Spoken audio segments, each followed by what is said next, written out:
Siyang tunay nga talaga guys no na ang tao hindi mo ma-judge isang sa physical na anyo. Yung kadalasan kasi sa mga Pinoy guys, agad-agad nag-judge sila eh. Dina-judge agad nila yung ugali ng tao kahit hindi pa nila nakikita. Tulad ng mga taong may mga tattoo. Ang unang expression agad ng utak nila guys pag may tattoo is addict. No? Yun agad ang yun agad ang naiisip nila na ang daming tattoo. Siguro addict yan. Yung ganun mga yun talaga ang nasa isip nila. Pero mali po yan guys. Hindi po tayo dapat mag-judge agad dun sa tao porkit may mga tattoo sila kasi yung bawat tattoo kasi guys, maibig sabihin yan, meron niyang mga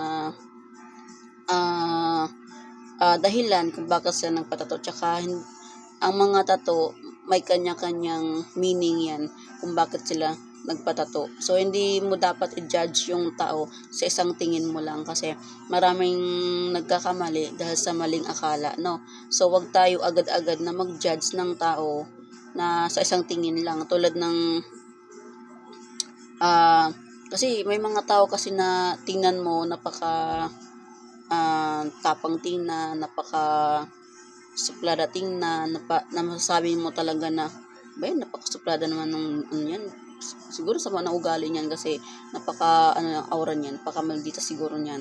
Yung ganon, hindi mo talaga masasabi guys no na talagang yun ang ugali niya. Kasi marami ako nakitang tao na napakabait ang aura, yung birhen na birhen ng mukha.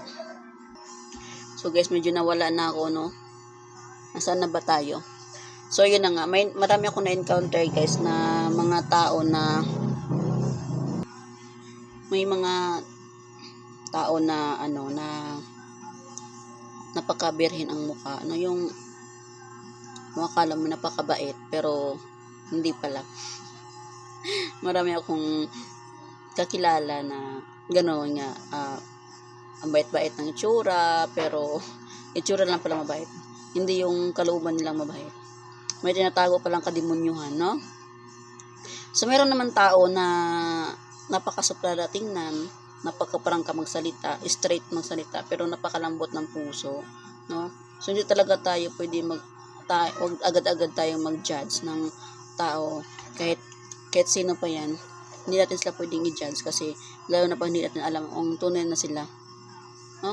Ang mga tao kasi guys, agad-agad nag-judge sila sa binabase agad kasi nila dun sa aurahan ng tao eh. Doon sila nagbabase sa kung ano ugali ng tao, pero mali pala yun. Kasi nung una ganyan din ako eh, pero nung nilawakan ko pag-uunawa ko, mali pala yung gano'n na mindset na mag-judge ka agad sa isang tao na gano'n. So mali pala, dapat pala kilalanin mo muna yung tao bago ka mag